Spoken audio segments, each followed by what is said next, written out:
yo se nota que estoy un poquito mal de salud por el clima, ¿no? Pero tenemos que continuar el avance, ¿ya? Respecto al examen, como se dieron cuenta, el examen fue unos casos clínicos. Y contrario a lo que hubiese parecido para ustedes, las notas mejoraron, chicos. Yo he dado los casos en los cuales no fue así, pero en la gran mayoría mejoraron. ¿Por qué fue esto? Porque si se dieron cuenta, en cada caso clínico había al menos 4 preguntas dentro, no 4 o 3, en algunos había solo 2. ¿Por qué lo hice así? Para poder tener mayor margen de error. Es decir, a ustedes darle la posibilidad de que en una de esas se equivoquen, pero se la quise valer. Ya si era más, si la pregunta tenía, por ejemplo, 4 dentro de ella, y se equivocaron en una, eso se la quise valer, pero si se equivocaron en 2, ya no deja.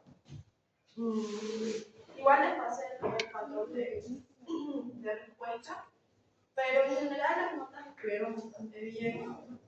De aquí en adelante muy probablemente todos los exámenes sean así, ya que la doctora lo que quiere es que ustedes tengan su razonamiento clínico, ¿ya? Entonces de aquí en adelante los exámenes van a ser más clínicos, por eso traten de hacer énfasis en eso, ¿ya? Ahora vamos a avanzar a otro tema, chicos, vamos a avanzar al tema de infecciones gastrointestinales, ¿ya? Este tema es relativamente corto, pero es importante. Lo más destacable de esto es que ustedes sepan diferenciar entre por ejemplo, los casos de infecciones gastrointestinales son causales de diarrea, ¿verdad? Es una de las principales sintomatologías. Vamos a ver que la diarrea puede ser por 2 causas. Por una bacteria que tiene un efecto toxigénico o un efecto invasivo. Entonces ustedes tienen que, de acuerdo al caso que se presente, saber diferenciar si la bacteria que lo está produciendo es una bacteria toxigénica o es invasiva. Y eso lo vamos a ver ahorita en el avance, ¿ya? Dentro de las competencias cognitivas tenemos saber identificar la microbiota intestinal. En este cuadrito, chicos, miren, este cuadrito lo resume de una manera bastante simple. La microbiota intestinal se dice que está dada en una proporción de 1001, ¿ya? ¿Qué quiere decir esto? Que por cada 1000 anaerobios que haya como microbiota, va a haber un aerobio. ¿Y esto por qué es, chicos? Porque las bacterias que viven en el intestino normalmente son bacterias anaerobias, ¿verdad? Ahora, de estos 1000 anaerobios, vamos a tener gran positivo y gran negativo. ¿Cuáles van a ser los más numerosos? Los gran negativos, ¿ya? Dentro de la microbiota intestinal, los más numerosos van a ser los anaerobios gran negativos, principalmente bacilos, como cual el Bacteroides nasty, ¿ya? Entonces podemos decir que la microbiota intestinal está compuesta en su mayoría por bacilos gram negativos anaerobios, ¿verdad? El más representativo es el Bacteroides nasty. Bifidobacterium también, entre otros géneros. Ahora, dentro de los gram positivos que van a comprender la microbiota intestinal, dentro de los anaerobios tenemos los clostridios, ¿ya?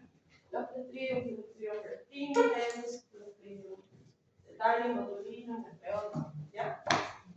Estos van a ser microbiota intestinal. ¿Qué quiere decir esto? Que si nosotros lo encontramos en un copio cultivo, ¿será que van a ser indicativos de infección, Yamira? ¿Qué decir? Encontrar Clostridium en un examen de un copio cultivo de Clostridium es indicativo de infección. ¿Sí? ¿Qué dice Cielo? ¿Qué dice Diego? No, es microbiota. Bien, es microbiota, chicos. Porque estamos diciendo que dentro de la microbiota anaerobia del intestino, en los gram positivos tenemos el Clostridium, ¿no? Diferente sería si nosotros aislamos Clostridium, por ejemplo, en la secreción de una herida. Si aislamos Clostridium en la secreción de una herida, Camila, ¿es indicativo de infección o de microbiota? Si aislamos Clostridium en una herida, ¿de qué sería indicativo? De infección, ¿verdad? Entonces, no vamos dando cuenta, chicos, que las bacterias, de acuerdo al sitio en donde se encuentren, van a producir un u otro efecto, ¿ya? Ahora, dentro de los aerobios, que es el grupo más, bueno, menos numeroso de la microbiota intestinal, vamos a tener también gram negativos y gram positivos. Los gram negativos más importantes serían las enterobacterias, ¿ya? Y dentro de los gram positivos, los más importantes serían los enterococos fecales, entre otros, ¿ya? Entonces aquí ya estamos identificando cuál es la microbiota intestinal, chicos. Este cuadrito les va a servir bastante, ¿ya? Ahora, también otra de las competencias es identificar los microorganismos más importantes productores de infecciones gastrointestinales. Comprender la utilidad del copro cultivo. El copro cultivo, chicos, dijimos que es el análisis o el cultivo para la materia fecal, ¿no? Para poder descartar y confirmar infecciones gastrointestinales. Dentro de nuestras competencias procedimentales tenemos analizar informes microbiológicos de heces, diferenciar entre una diarrea infecciosa, inflamatoria y no inflamatoria, relacionar los síntomas epidemiológicos y laboratorios, interpretar resultados básicos del laboratorio en relación con la clínica. Y la competencia longitudinal sería valorar el laboratorio como apoyo clínico de ya. Entonces, las infecciones gastrointestinales van a ser causadas por bacterias, virus y parásitos, ¿ya? Bacterias tenemos varias, pueden ser especies de Escherichia coli enteropatogénica. También tenemos la salmonela, son también patógenos, la shigella. Hay varios géneros de bacterias que van a producir infección. También tenemos virus, chicos. Los rotavirus, por ejemplo, son causantes de infecciones intestinales, sobre todo en niños, ¿no? En recién nacidos, los rotavirus. Parásitos, ¿qué parásitos tenemos? La moda histolística, Klebsiella, ¿qué otro? Isospora belli, tenemos varios, ¿no? En pacientes inmunodeprimidos tenemos el Cryptosporidium parvus, chicos. El Cryptosporidium parvus es un parásito que nos va a producir un tipo de cuadro gastrointestinal crónico.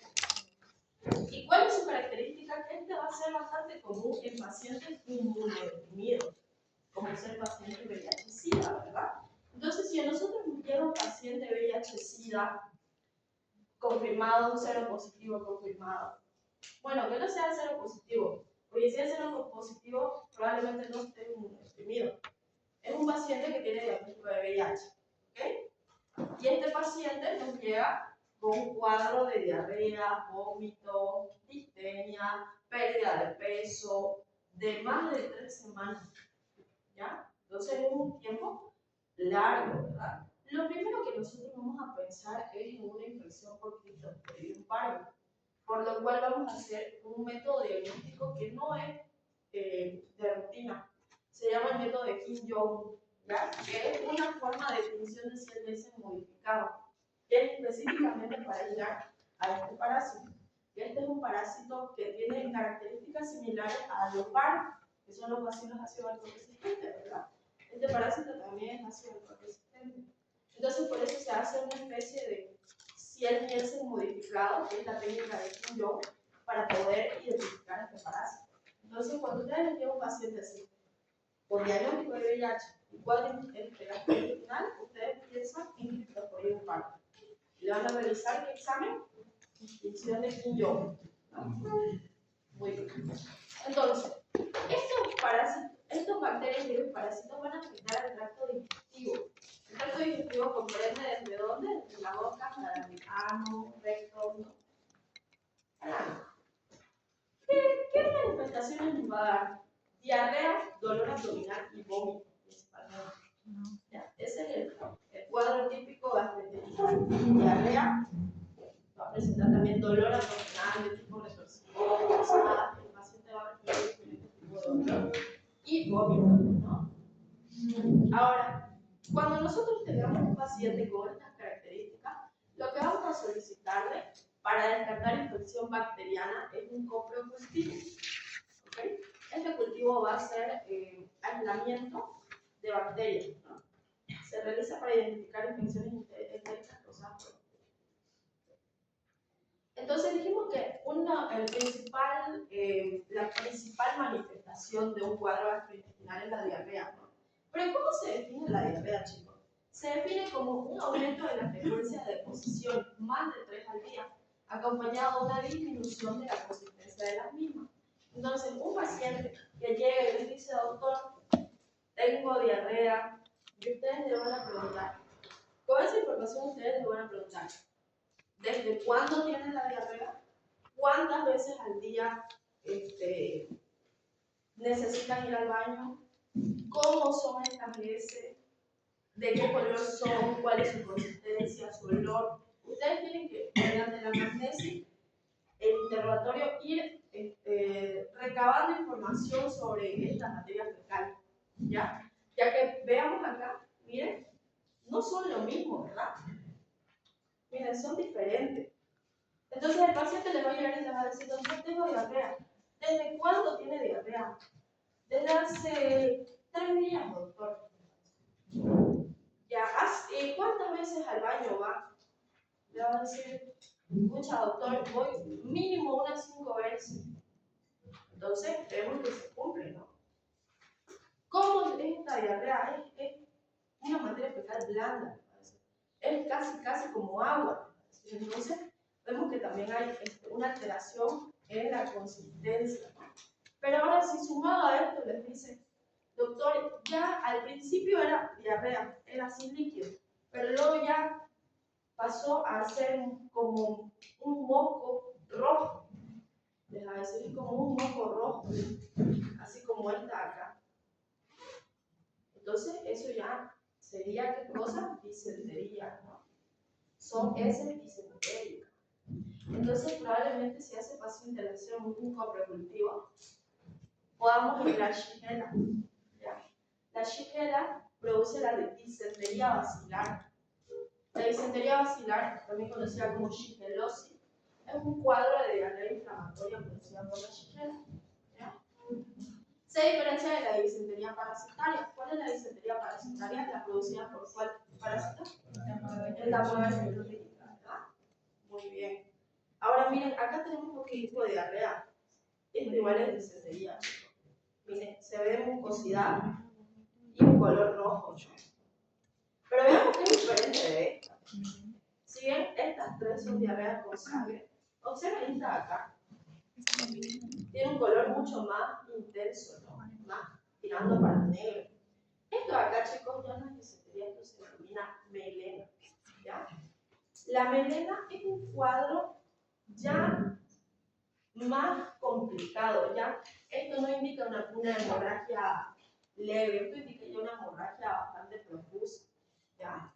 Puede ser una melena resultado de una hemorragia del tracto digestivo superior alto. Puede darse por neoplasia, por cáncer, ¿ya? Esto ya es más diferente. Lo que a nosotros nos concierne son este tipo de diarrea acá. Ahora, observen esta de acá. Esta diarrea, chicos, no sé si lo ven, pero hay como détritos alimentarios, como restos de alimentos no digeridos. Este tipo de diarrea se denomina heces dientéricas, ¿ya? Estas son heces dientéricas. Igual son bastante comunes cuando hay presencia de microorganismos patógenos, ¿ya? Este ya no es un tipo de diarrea inflamatoria, chicos, porque si se dan cuenta no hay sangre. ¿Cómo nosotros vamos a diferenciar una diarrea inflamatoria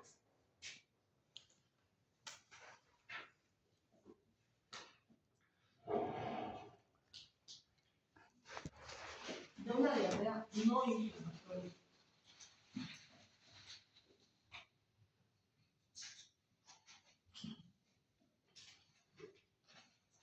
A ver, pensemos, chicos.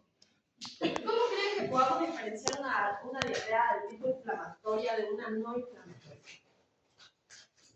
La disentería. Ya, disentería, fiebre.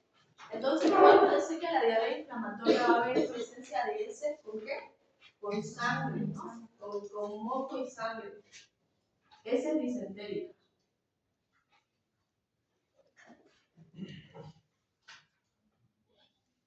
La fiebre puede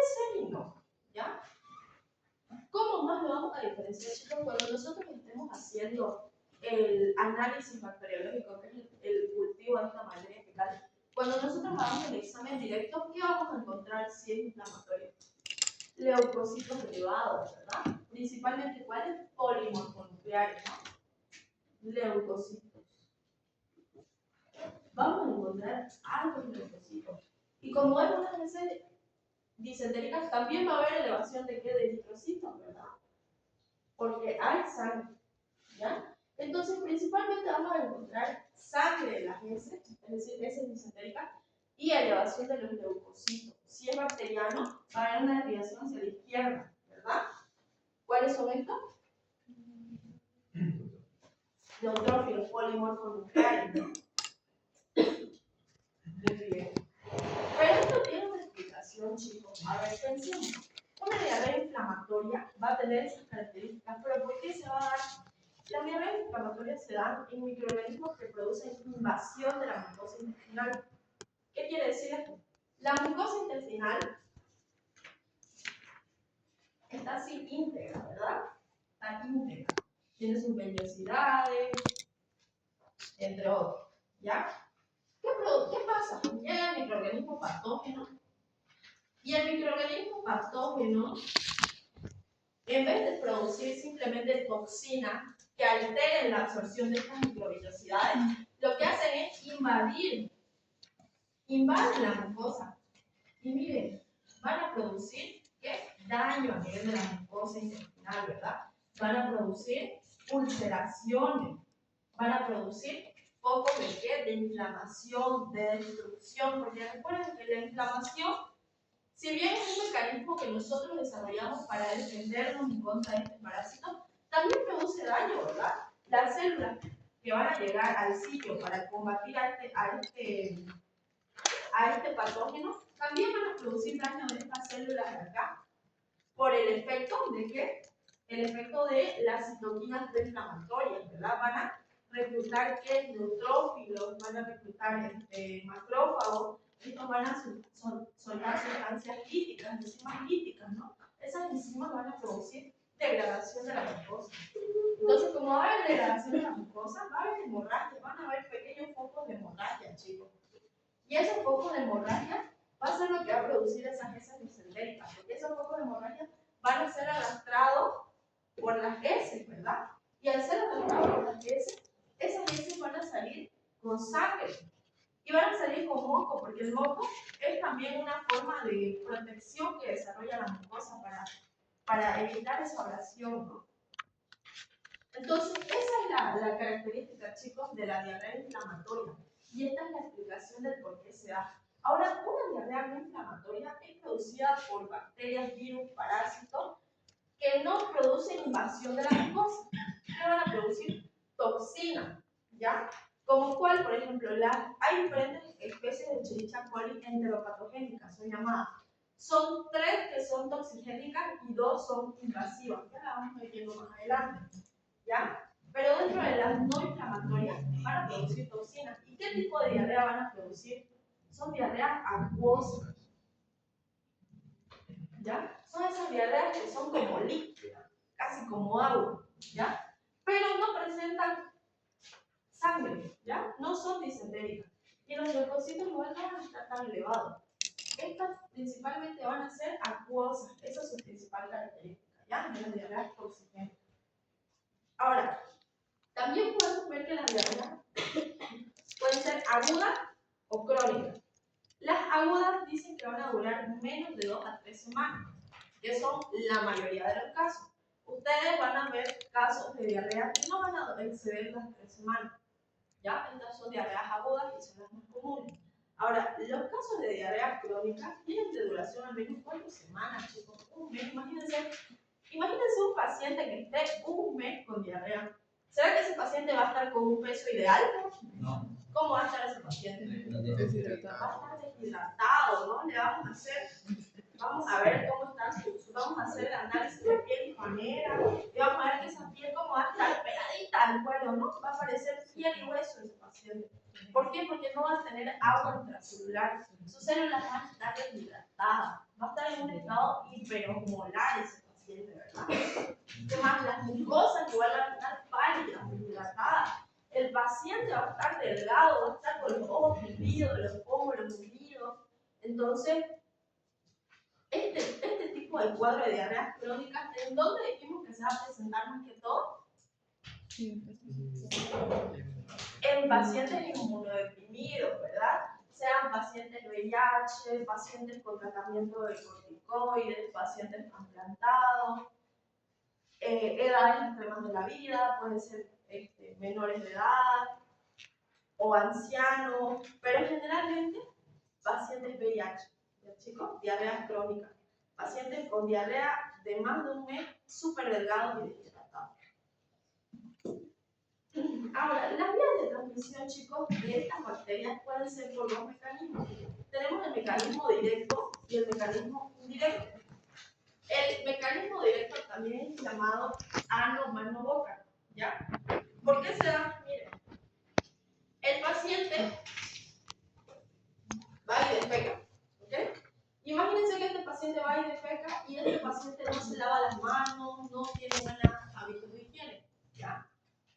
Y ese paciente va a tener las manos contaminadas con esa bacteria, ¿ya? Y ese paciente, ¿qué va a hacer? Se va a llevar la mano a la boca, se va a frotar la nariz, va a estornudar y se va a poner la mano en la boca. Y de esa forma, esas bacterias ingresan por su tracto digestivo. Y ya se infectó. ¿Se dan cuenta? Este es el mecanismo ano, mano, boca. Es la vía de transmisión directa. Pero tenemos otros mecanismos de transmisión, como el mecanismo indirecto. En el mecanismo indirecto se da por alimentos contaminados, ¿ya?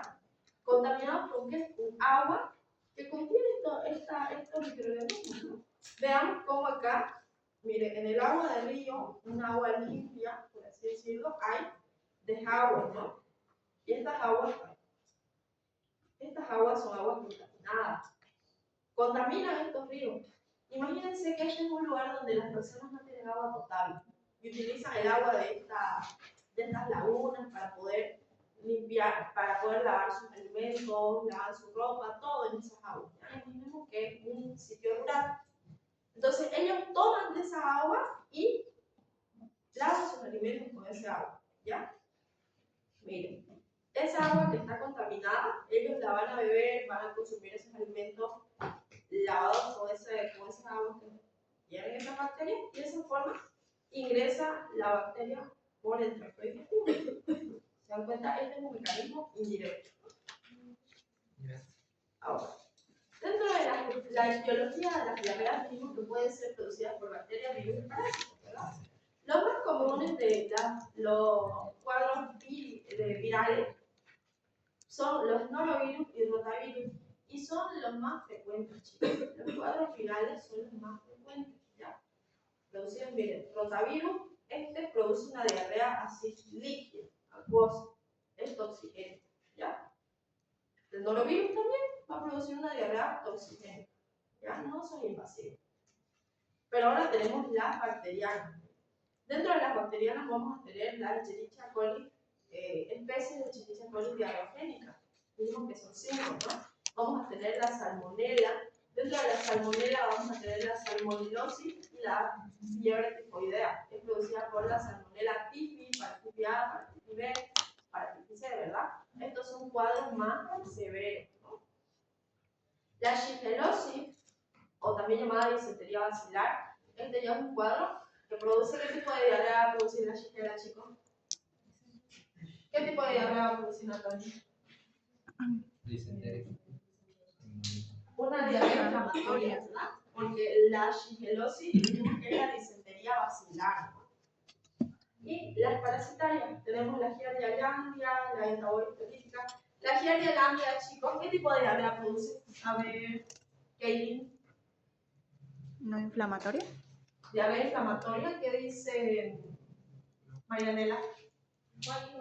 La Giardia intestinal, ¿qué tipo de diarrea va a producir? ¿Una diarrea inflamatoria o no inflamatoria? No inflamatoria, muy bien. Porque recordemos que en la infección por Giardia se produce un síndrome de mala absorción, ¿verdad?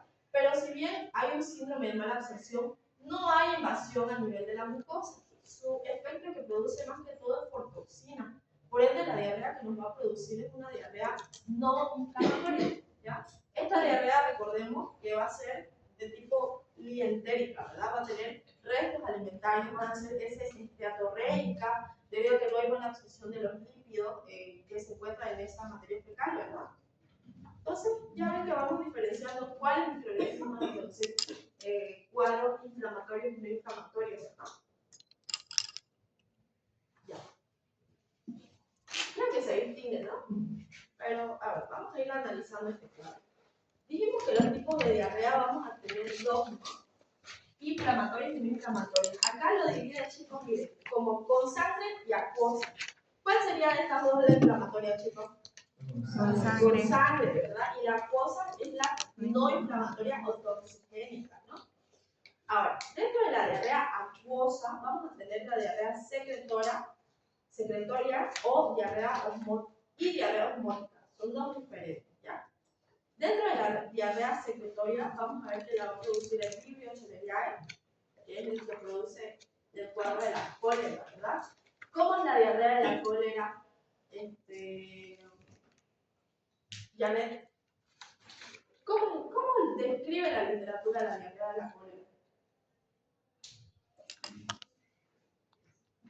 Ya, a ver, Diego, ¿cómo describe la literatura la diarrea de la cólera? Ya avanzado con la doctora cólera. Era fulminante. Ya, pero tiene otra característica. ¿Qué dice Sarsuri? Diarrea en agua de arroz, creo que era. Muy bien, diarrea en agua de arroz. Es una diarrea muy líquida, es como agua de arroz, como dice su nombre. Esa es la característica por excelencia de la cólera, la diarrea en agua de arroz. Una diarrea secretoria. Pero esta diarrea, miren chicos, es toxigénica. ¿Por qué toxina? A ver, ¿quién me puede decir qué toxina produce la diarrea en agua de arroz? ¿Sí, Frank? Cólera. ¿Ya? ¿No será la toxina Shiga?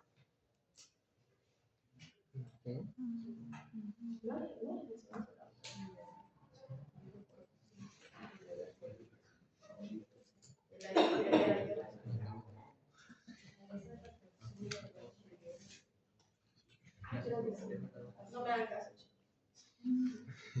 Sí, tenés razón. La toxina Shiga es de la colita. ¿Ya?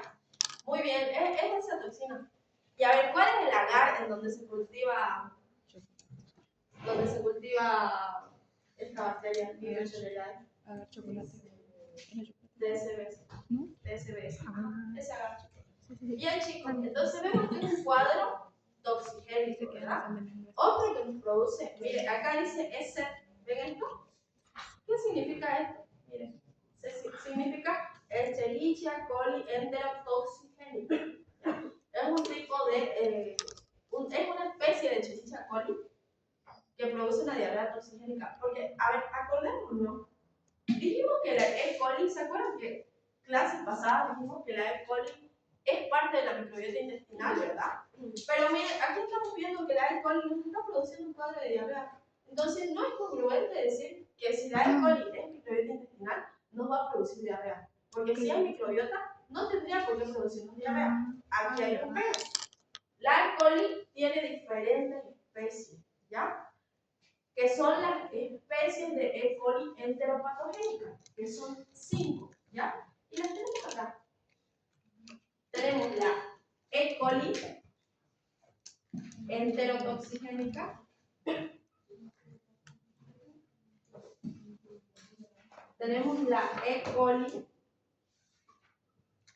enteroinvasiva, tenemos la E. coli enterohemorrágica,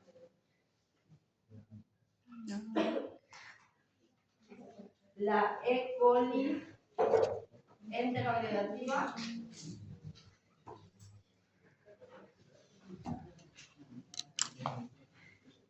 y la E. coli enteropatógena.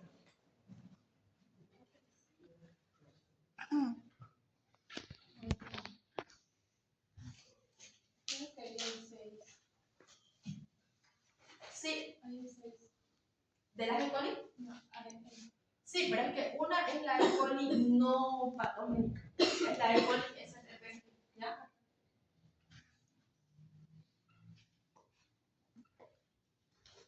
Ya. Entonces, chicos, cuando ustedes les llegue un informe de laboratorio y les reporte cualquiera de estas, es infección. ¿Ya? Por ley es infección. Ahora, tenemos que ver si esa infección es una infección de tipo inflamatoria, es una infección que nos va a producir una diarrea inflamatoria o no inflamatoria. ¿Ya? Las que nos van a producir diarreas inflamatorias van a ser dos, que son la E. coli enteroinvasiva y la E. coli enterohemorrágica. ¿Ya? Nos van a producir diarreas inflamatorias. ¿Qué quiere decir? Que nos va a producir diarreas de tipo disentérica, ¿verdad? Y las otras tres especies, que son la E. coli enterotoxigénica, enterooxidativa y enteropatógena, nos van a producir diarreas de tipo toxigénica, que van a ser diarreas acuosas, ¿verdad? Entonces, tenemos que saber diferenciar esto de esto, ¿ya? E. coli, así sin más, es microbiota. E. coli enterotoxigénica, enteroinvasiva, enterohemorrágica, enterooxidativa, enteropatógena son productores de infección, ¿ya? Entonces, eso tienen que saber diferenciar, ¿ya? Ok. Ahora, vemos también que la Shigella, hay especies de Shigella que nos van a producir diarrea toxigénica y hay otra especie específica de Shigella que nos va a producir diarrea de tipo inflamatoria, ¿verdad? O disentérica. Y dentro de las diarreas osmóticas, las más comunes, chicos, de las diarreas osmóticas son las producidas por rotavirus, ¿ya? La más común por rotavirus, parásitos como la Giardia lamblia, esta que es una diarrea tipo crónica, la Fusarium parvum, ¿verdad?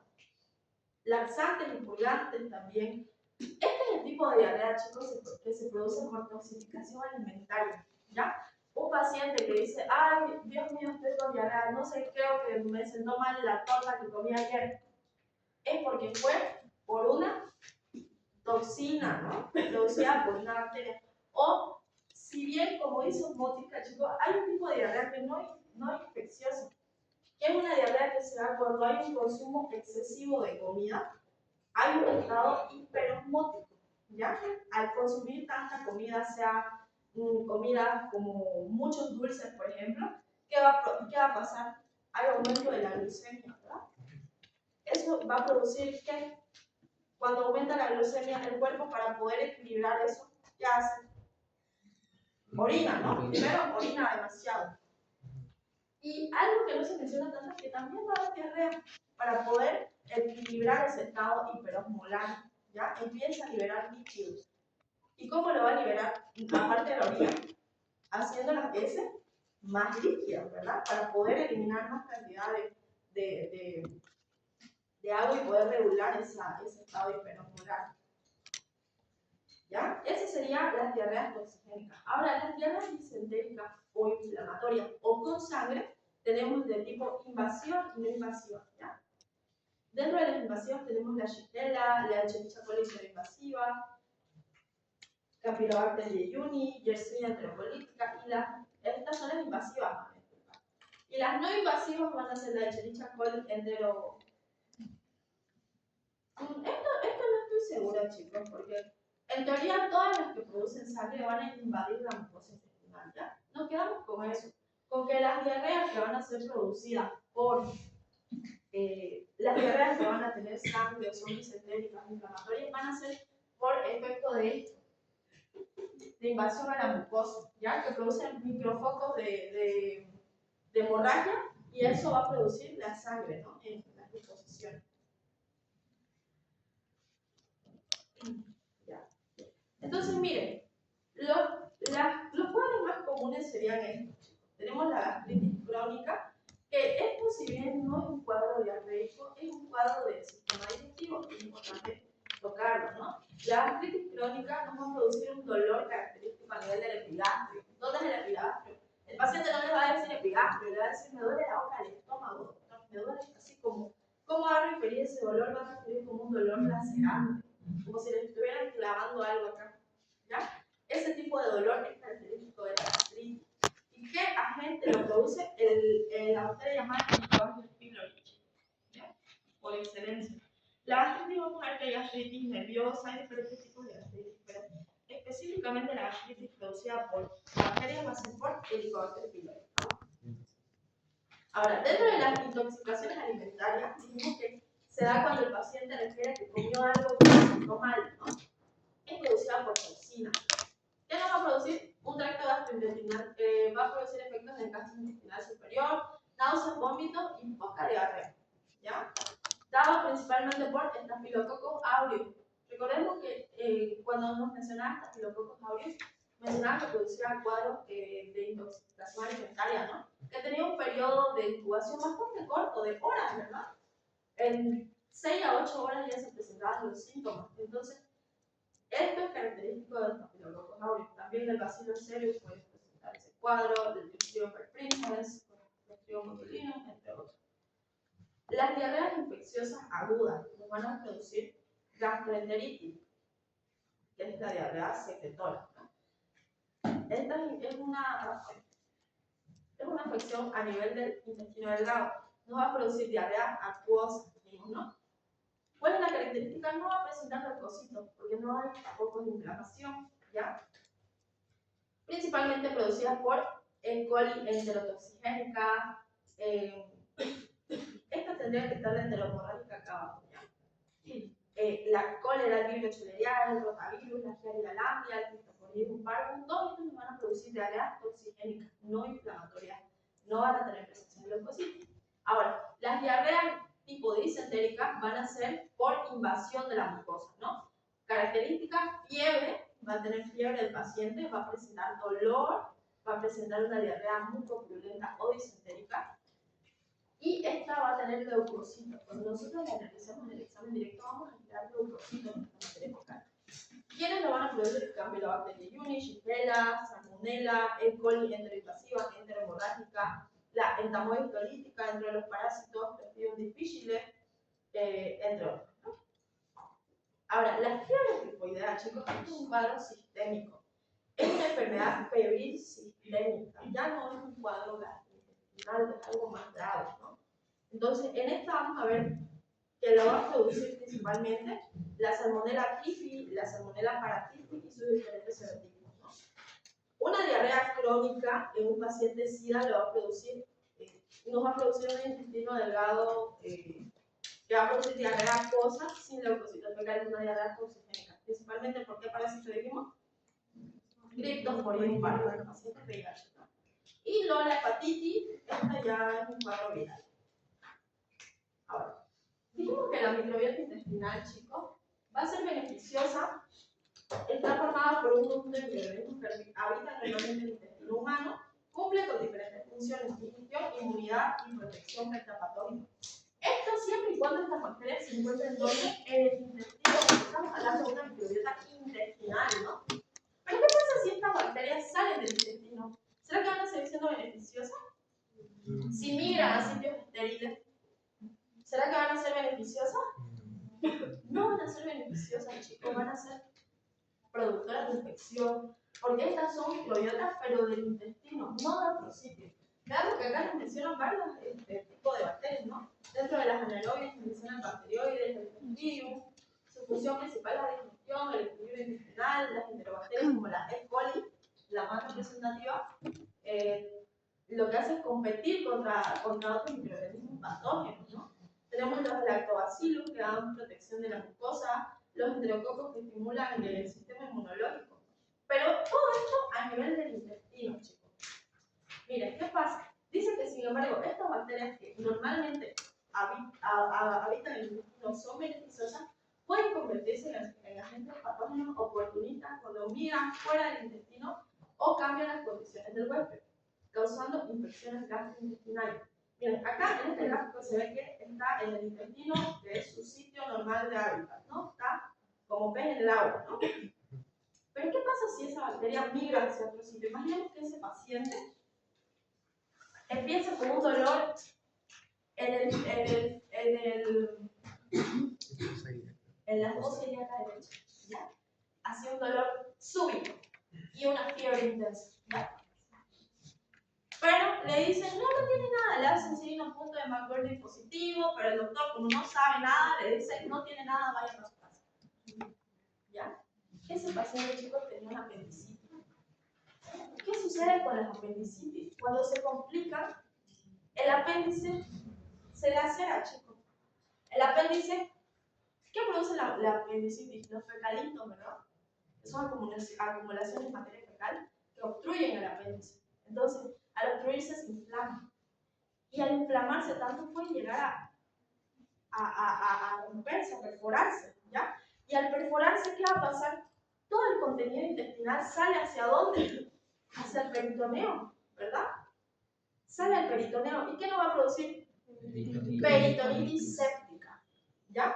Y esa peritonitis séptica va a llevar a nuestro paciente a estados de alza térmica. La temperatura va a subir, temperatura de 39-40 grados, ¿ya? Esa peritonitis séptica se va a convertir ya en una sepsis. Se puede convertir en un shock séptico. ¿Y el shock séptico qué va a llevar al paciente? A la muerte, ¿verdad? Miren cómo está. O sea, es importante conocer toda la clínica y saber diagnosticar a los pacientes porque podemos terminar en estos casos, ¿no? Este es un tipo de infección extraintestinal que bacterias que normalmente en el intestino no producen nada, al salir del mismo van a producir infecciones, ¿no? Como la peritonitis. Ya. Eso sería en cuanto a la explicación, chicos. Ahora vamos a hacer sus actividades, ¿ya?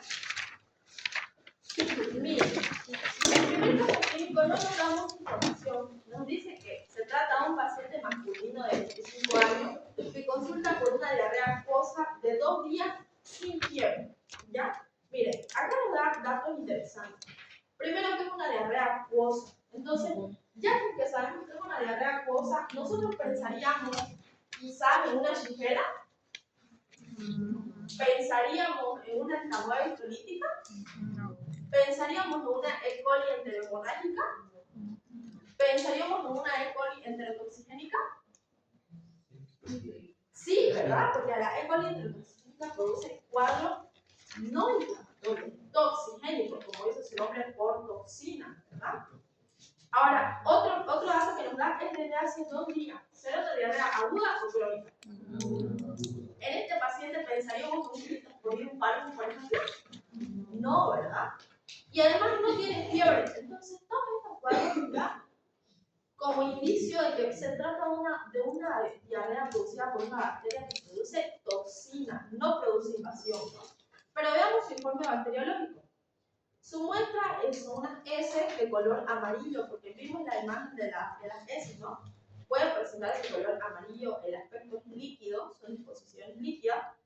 El examen directo dice que no se observan leucocitos, entonces ya descartamos que se trata de una diarrea inflamatoria, porque vemos que no hay presencia de sangre de las heces y además no hay leucocitos, ¿verdad? Eritrocitos tampoco se observan, entonces descartamos disentería. Células epiteliales escasas. La tinción de Gram va a detectar una flora microbiana disminuida, ¿ya? Y al cultivo nos aísla E. coli. Pero chicos, E. coli, vimos que la E. coli es microbiota intestinal, ¿no? Entonces, ¿qué pudo haber pasado con este paciente? Dos cosas, o la bacteria que produce la infección no fue aislada, o lo informaron mal, que muy probablemente sea eso. El laboratorio nos informó mal. Quizás la bioquímica no sabe diferenciar entre las especies patogénicas y las no patogénicas. Quizás se trataba de una E. coli enterotoxigénica y ella solo nos puso E. coli. ¿Qué hubiese sido lo correcto? Poner E. coli enterotoxigénica, ¿verdad? Para que nosotros ya podamos diferenciarlo de la microbiota normal y le podamos dar tratamiento adecuado. Para este paciente podría ser unos macrólidos, podemos utilizar algo menos agresivo, podemos utilizar alguna cefalosporina de tercera generación, ¿ya? El tipo de diarrea que presenta este paciente es inflamatoria o no inflamatoria, Miranda. Bien. El hallazgo de laboratorio, ¿qué indica, Diego? Una infección bacteriana leve. Una infección bacteriana leve, ¿verdad? No podemos decir que es un proceso inflamatorio severo porque no presenta disentería y es un cuadro relativamente temprano, de 2 días, ¿no? Ahora analicemos este segundo caso clínico. Nos dice que se trata de una paciente femenina de 30 años. Mire, presenta fiebre, dolor abdominal y diarrea con moco y sangre. Diarrea con moco y sangre. ¿Qué es esto, chicos? Disentería. Entonces, ¿será que en esta paciente podemos llegar a pensar en una E. coli interinvasiva? ¿Qué dice Shamira? Sí. ¿Qué dice Matías? ¿Podríamos pensar en una Shigella en esta paciente? Sí. ¿Podríamos pensar en una E. coli enterohemorrágica, Camila? Sí. ¿Podríamos pensar en una Giardia, Fabiola? No, la Giardia produce un cuadro toxigénico, ¿verdad? Por toxina. Todas las anteriores que mencionamos son por invasión. Invasión, ¿ya? Por eso es que hay sangre, porque está produciendo inflamación, ¿ya? Y eso produce microfocos de hemorragia, ¿no? Damos el informe bacteriológico. Es un coprocultivo. Las heces son de color amarillo y el aspecto es muco sanguinolento. Los leucocitos se observan 50-60 por campo microscópico, es elevado. Hay eritrocitos de 15 a 20 por campo microscópico y las células epiteliales son escasas. La tinción de Gram, observamos flora disminuida y el cultivo es una Shigella. Entonces podríamos decir que esta paciente, ¿cuál es el diagnóstico? Una disentería basilar o shigellosis, ¿ya? El tratamiento es sencilla, sulfametropin, gentamicina, micacina, y miren, va a ser resistente a cefixima, ácido clorhídrico y ampicilina. Entonces no vamos a hacer tratamiento con ninguna de estos antibióticos, sino con los de arriba. El tipo de diarrea, ¿qué tipo de diarrea sería, Sharin? Inflamatoria. Bien. ¿Qué nos confirma el laboratorio Evan? El laboratorio. El laboratorio de infección bacteriana invasiva. Infección bacteriana invasiva, pero estamos entrando en una Shigella, ¿verdad? Ahora, Julie, ¿cuál de estas sería los datos que nos orientan a una diarrea inflamatoria? Fiebre, sangre de heces, leucocitos fecales, todas. Ahora, miren este caso clínico. Esto es bien interesante. Leámoslo. A ver si alguien me lo puede leer. Diego. Caso clínico número 3. Un hombre de 35 años. De 35 años. Presenta VIH. Acude al médico de familia debido a que sufre desde hace varias semanas un cuadro de diarrea acuosa. También presenta fiebre, náuseas y anorexia. Durante las últimas 2 semanas, la diarrea ha empeorado considerablemente y el paciente ha desarrollado fatiga y debilidad. Ha perdido 9 kilogramos. El paciente lleva varios meses sin tomar el tratamiento antirretroviral y debido a una intolerancia. En el hemograma presenta un recuento leucocitario de 2.300 por milímetro cúbico. Se solicita coprocultivo y no se observa el desarrollo de gérmenes patológicos. Ya, vamos por partes, chicos. Miren, para empezar nos menciona que es un paciente VIH positivo, ¿ya? Desde que sabemos que es un paciente VIH positivo y consulta por un cuadro gastrointestinal, por inercia vamos a pensar en que criptosporidiosis. Más aún si nos menciona que es ya desde hace varias semanas. Es una diarrea crónica y es una diarrea acuosa, ¿ya? Miren, está acompañado por fiebre también, por náuseas y anorexia. Entonces el paciente va a llegar súper delgado, deshidratado, ¿verdad? Nos dice que ha perdido incluso 9 kilos, chicos. O sea, el paciente está muy deshidratado. Dice que algo destacante, miren, es que el paciente no tiene adherencia a su tratamiento antirretroviral. Lo ha dejado hace varios meses. Por ende, está inmunodeprimido, ¿verdad? Por ende, esto aumenta las posibilidades de que haya una infección oportunista, ¿verdad? Entonces, hay una infección oportunista, que sería la criptosporidiosis. Es un agente patógeno oportunista que aprovecha el estado de inmunodepresión del paciente, ¿ya? Y miren, se le hizo un coprecultivo y salió negativo. ¿Será que ya nosotros le hacemos el copro y salió negativo? Ah, no, señor, no tiene nada. Váyase a su casa a descansar. ¿Será así? No. ¿Por qué? Si ustedes hacen eso, quiere decir que ustedes no prestaron atención y no saben que el método diagnóstico para este caso, ¿cuál sería? Marianela. ¿Cuál sería, Miguel?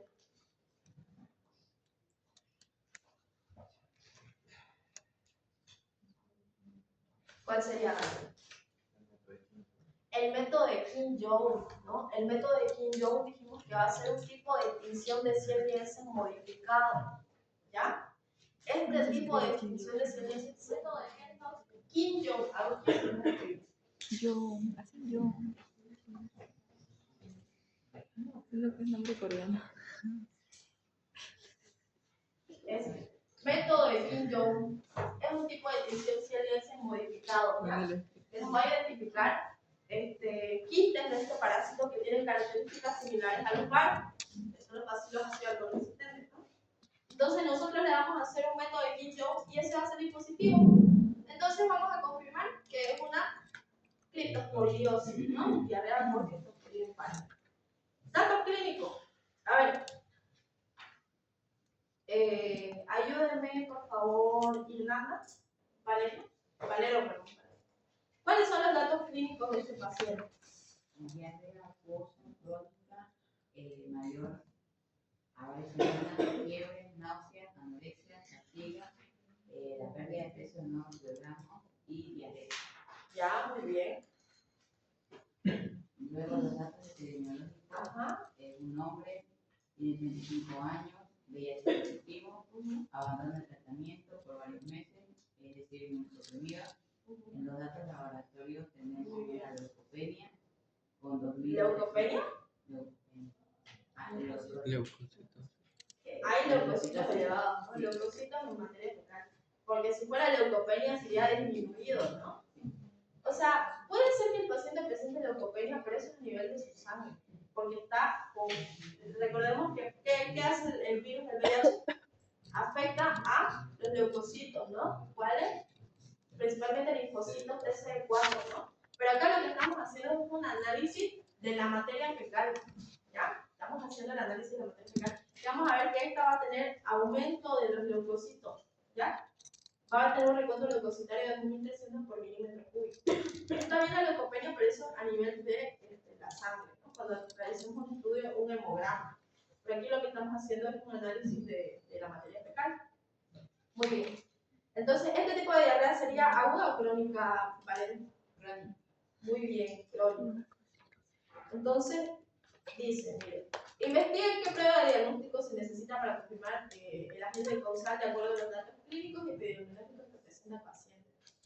¿Cuál dijimos que era? El examen coproparasitológico seriado con medición de ácido alcohol resistente. Es un 100 modificado o también llamado más simplemente técnica de Kim-Jones. ¿Ya? Entonces, siempre que les llegue a ustedes pacientes con esas características, antes del coprocultivo Kim-Jones, ¿ya? O si el copro le sale negativo, Kim-Jones. Ya no se queden con simplemente el copro, chicos. ¿Ya? Esto es un parásito. Es un parásito. Es un parásito. Porque quizás lo estemos confundiendo con el Cryptococcus neoformans, ¿no? El Cryptococcus neoformans, chicos, es un hongo, ¿ya? Este hongo produce meningitis en pacientes inmunodeprimidos, ¿ya? El Cryptococcus neoformans. ¿Cuál es el método diagnóstico del Cryptococcus neoformans? La tinta china, ¿ya? En este caso es el Kim-Jones. Muy bien. Con esta técnica que vamos a observar quisten ácido alcohol resistente de criptosporidio inválido. Entonces, ¿cuál sería el diagnóstico final de este paciente? Una criptosporidiosis intestinal en pacientes VIH-Sida inmunodeprimidos. ¿Ya? Ahora, Daniel, la microbiota intestinal está constituida predominantemente por bacilos gram negativos, ¿no? Aquí, como bacilos gram negativos. Bacteroides fragilis, Bifidum bacterium, Proteus, Serratia, entre otros. ¿Ya? Ya. A ver qué dice Raquel. ¿Cuál de las funciones principales es parte de la microbiota intestinal? Producción de hormonas, regulación del sistema inmune o digestión de proteínas. Regulación del sistema inmune. Regulación del sistema inmune. Muy bien, porque compite contra los patógenos, ¿verdad? Y estimula la producción de el sistema inmunológico. ¿Qué dice Matías? A ver, ¿desde cuándo comienza a formarse la microbiota intestinal en un individuo? Desde el nacimiento, muy bien. Porque si el niño no tuviese microbiota, presentaría diarrea todos los días y estaría súper deshidratado, ¿verdad? Entonces, desde el nacimiento nosotros vamos formando nuestra microbiota. ¿Qué efecto tienen los antibióticos en la microbiota intestinal, Marco? Destruye patógenos beneficiosos. Destruyen patógenos y beneficiosos. Recordemos que los antibióticos tienen amplio espectro, ¿verdad? El hecho de que tengan amplio espectro significa que va a afectar a todas las bacterias, tanto a las que son beneficiosas como a las que son patógenas, ¿no? Entonces, si nosotros no hacemos un uso adecuado de estos antibióticos, podemos llegar a producir daño y podemos producir una disbiosis al paciente. Y aquí está lo que dice disbiosis. A ver, que me diga, Camila, ¿qué investigaste por disbiosis? Un desequilibrio en la cantidad de microorganismos que componen la microbiota. Muy bien, esa definición me gusta más. Es un desequilibrio en la cantidad de microorganismos que van a componer la microbiota intestinal, ¿no? Puede haber una disminución de esta microbiota y va a producirse una disbiosis, ¿no? ¿Cuál de las siguientes condiciones se relaciona con una disbiosis intestinal, Ruth? Enfermedades gastrointestinales. Muy bien. ¿Será que vamos a tener salud óptima si tenemos disbiosis? No, ¿verdad? ¿Cuál es la principal función de los prebióticos, Sarsuri? Ser un tipo de fibra no digerible. Muy bien, porque ¿será que los microorganismos vivos que benefician a la salud son prebióticos? Esos son probióticos, ¿verdad? Los prebióticos son un tipo de fibra no digerible que indirectamente van a aumentar la microbiota porque van a servir como alimento para estas bacterias. Y al tener alimentos, estas van a tener mayor posibilidad de proliferar y aumentar esa microbiota, así nos hagamos una disbiosis. Muy bien. Ahora, en este cuadro, ¿cuáles son las bacterias más comunes productoras de infección, Sharin?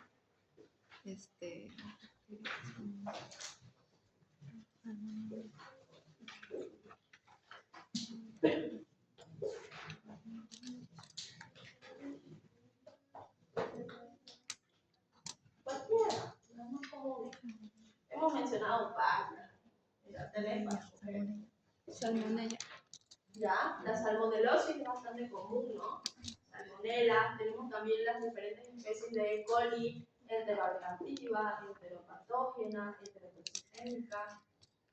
¿Qué otras tenemos? La shigella, la disentería basilar, es bastante común. Dentro de los virus, cielo, Rotavirus, norovirus, adenovirus. Eso está muy bien. Rotavirus, norovirus. Dentro de los parásitos, Frank. Giardia, todo eso. Muy bien. Giardia lambda, todohistolítica, Isoporia belli, puede agregar también. Ya. Signos y síntomas comunes de las infecciones gastrointestinales de Sarsuri. Dolor abdominal. Ya, dolor abdominal, dolor epigástrico, puede ser que otro.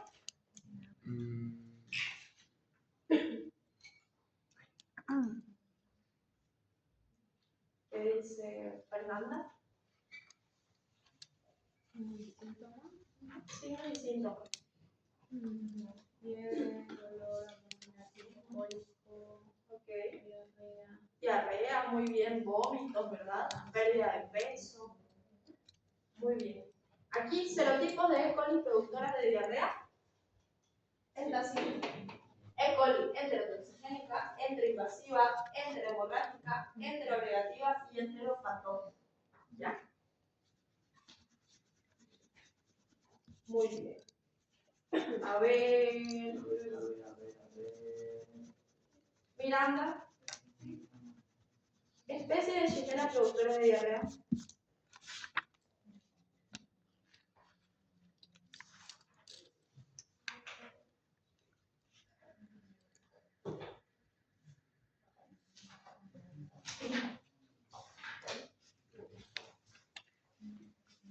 Miguel, especies de Shigella productoras de diarrea.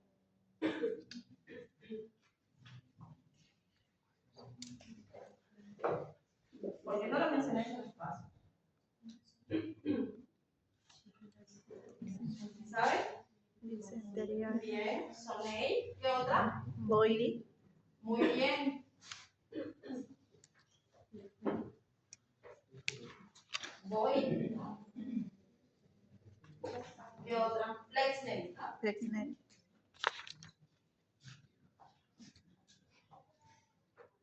Flexneri. Muy bien. Eso pueden anotar, chicos. Especies de Shigella productoras de diarrea: Sonei, Boili, Flexneri. Disenteriae también puede ser Shigella disenteriae. Ahí lo escribí muy feo, si quieren lo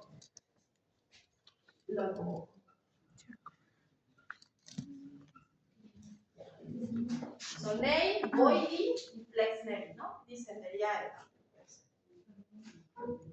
Sonei, Boili, con Y y luego dos y latinas al final, y Flexneri. ¿Ya? Procedimiento bacteriológico para investigación de infección del tracto gastrointestinal. ¿Cuál sería? ¿Saya? ¿Cuál es el procedimiento bacteriológico para investigación de la infección del tracto gastrointestinal?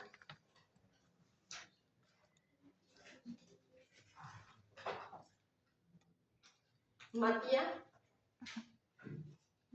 ¿cuál sería ese procedimiento diagnóstico bacteriológico? Daniel, coprocultivo, ¿no? Para nosotros descartar la infección gastrointestinal por bacterias, ¿qué vamos a hacer? Un coprocultivo. Miren, acá un poco una orientación diagnóstica de lo que nosotros vamos a hacer.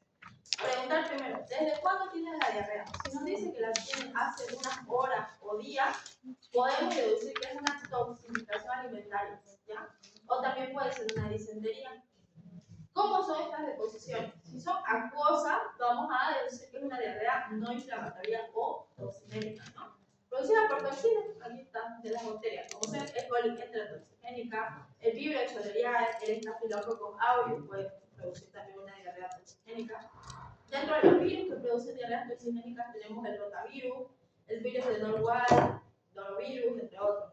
Y los parásitos o protozoos tenemos la Giardia lamblia, Cryptosporidium, no, porque esta produce diarrea que es crónica, ¿no? Ahora, bueno, cuando nos menciona que la diarrea hace semana, esta ya no va a ser una diarrea aguda, va a ser una diarrea crónica, ¿no? Puede ser por un colon irritable, como el Cryptosporidium parvum, que dijimos que presenta cuadros en pacientes que son inmunosuprimidos, ¿no? Pacientes VIH-Sida principalmente. A ver, aquí lo importante, chicos, infecciones gastrointestinales es preguntar al paciente cómo es la diarrea, para saber el mecanismo patogénico, o sea, cómo se ha producido esa diarrea. Ya saben, diarrea es el aumento del número de deposiciones en el día y que tienen consistencia. Y que tienen consistencia bien o blanda o no. O acuosa, líquida, o con moco y sangre.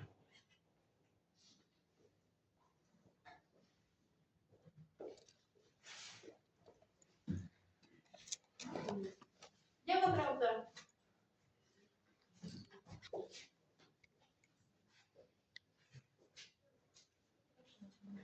Bueno, si la diarrea es líquida o es con moco y sangre, moco, pus y sangre.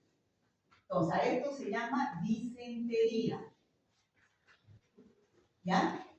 Entonces, ustedes le preguntan, preguntan, ¿es líquida, o sea, acuosa, o es con moco y sangre? De acuerdo a eso, si es líquida, es producida por la toxina de una bacteria. No es por la bacteria, sino porque produce una toxina. Y si es tipo disentería, es producida por la invasión de la bacteria. ¿A dónde? A la mucosa intestinal. Y al invadir a la mucosa intestinal produce una herida, se puede decir una úlcera. Y eso sale con moco y sangre en las heces. ¿Ya? Eso es importante. ¿Quiénes? ¿Para qué? Para darse cuenta qué microorganismo puede ser. A ver, de los que han estudiado, ¿qué microorganismos producen toxinas y producen diarreas? Uno, el Staphylococcus aureus. 2, Clostridium perfringens serotipo A, su enterotoxina.